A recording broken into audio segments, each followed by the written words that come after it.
kembali bersama Kontekspedia yang akan membahas fakta-fakta menarik yang ada di sekitar kita. Kali ini Kontekspedia akan hadir dengan 5 infrastruktur di Jakarta dari masa ke masa. Yang pertama ada GBK atau Gelora Bung Karno. Stadion utama Gelora Bung Karno mulai dibangun pada 8 Februari 1960 pada masa Gubernur Soemarto Soekarno pada masa pemerintahan Presiden Indonesia pertama yaitu Soekarno. Makanya bisa disebut Gelora Bung Karno ya karena pencetusnya Pak Soekarno.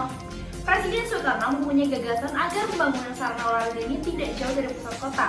Akhirnya Soekarno bersama Friedrich Silaban mencari lokasi dan menentukan Senayan sebagai lokasi yang akan dibangun kompleks olahraga. Yang kedua, kasino pertama di Jakarta. Tahu gak sih guys, Jakarta dulunya pernah punya kasino loh. Tapi ini bukan kasino anggota Warkop Kasino Indo itu ya. Ini maksudnya kasino tempat oleh pemain judi. Ketika Jakarta dipimpin oleh Gubernur Ali Sadikin antara tahun 1966 hingga 1977, perjudian pernah dilegalkan.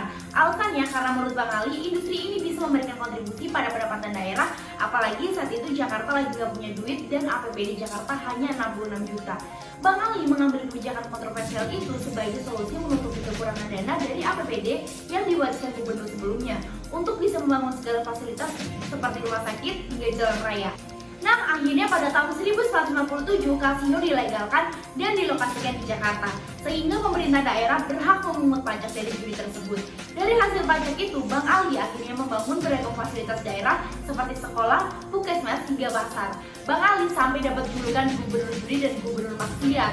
Inisiatifnya sih nggak salah ya, cuman caranya aja yang salah. Apalagi di negara plus 62 ini, jadi banyak kontranya deh. Yang ketiga ada jalan tol layang pertama. Tol pertama di Indonesia ini dibangun pada tahun 1985 pada masa Gubernur Soeprapto. Jalan tol ini dikenal dengan nama Wiyoto Wiono dan dibangun untuk mengurangi kemacetan di Jakarta. Pembangunan ini memakan biaya sekitar 291 miliar dan diresmikan pada 10 Maret 1990 oleh Presiden Soeharto dengan gubernurnya Wiyogo Atmodarmito. Pada saat berlangsungnya pembangunan jalan tol Cawang Tanjung Priok ini, Insinyur Wiyoto Wiono berpulang, sehingga pemberian nama Wiyoto Wiono sebagai nama tol ini merupakan penghormatan atas dedikasinya dalam pembangunan tol ini sejak awal hingga akhir hayatnya. Jadi jangan cuma mantan aja ya yang bisa dikenang.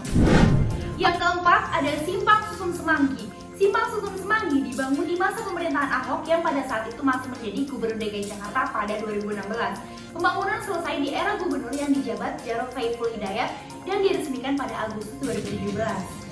Pembangunan ini dibangun dengan tujuan mengurangi kemacetan yang disebabkan pertemuan jalur cepat dan lambat serta dalam rangka persiapan Asia Games 2018. Simpang Susun Semanggi jadi salah satu infrastruktur ikonik di Jakarta loh. Bangunannya yang melingkari jantung kota Jakarta dan adanya lampu warna-warni yang menyala di malam hari. Simpang Susun ini adalah warisan yang ditinggalkan Basuki Cahayapurnama atau Ahok saat memimpin Jakarta. Pembangunan jalannya ini menelan biaya 345,67 miliar dan tak hanya itu, infrastruktur ikonik ini dibangun tanpa anggaran pendapatan dan belanja daerah atau APBD loh. Wah gila, keren banget gak sih Pak Ahok? Yang kelima ada pembangunan JIS atau Jakarta International Stadium. Diketahui proyek pembangunan Stadion Internasional Jakarta diawali pada tahun 2008 saat Jakarta berada di bawah pemerintahan Fauzi Bowo. Namun pembangunan fisik JIS rampung di masa ex-Gubernur DKI Jakarta yaitu Anies Baswedan.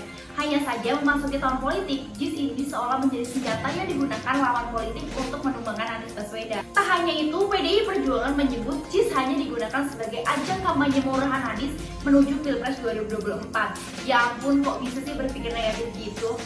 Kontroversi mengenai JIS tak hanya sampai di situ. Jauh sebelum itu, pada masa Presiden Joko Widodo menjadi Gubernur DKI Jakarta, lahan yang digunakan lokasi pembangunan JIS menjadi sengketa. Ada beberapa organisasi masyarakat yang mengklaim lahan tersebut miliknya. Setelah melewati proses panjang hingga melibatkan generasi pemerintahan, akhirnya Anies menggelar pembangunan JIS pada Maret 2019. Dan setelah 3 tahun berlalu, akhirnya JIS selesai dibangun pada tahun 2022 dengan target penampungan penonton hingga 82.000. Nah, itu tadi 5 infrastruktur di Jakarta dari masa ke masa versi Kontekspedia. Kira-kira kalian lahir di era gubernur siapa nih guys? Nah, saksikan terus fakta-fakta menarik lainnya atau kalau ada ide untuk kita ulas, bisa langsung komen di kolom komentar. Dan saksikan terus konten-konten lainnya dari Kontak First, ada si Falcon, Jalan Konteks, dan Konteks Story. Sampai jumpa!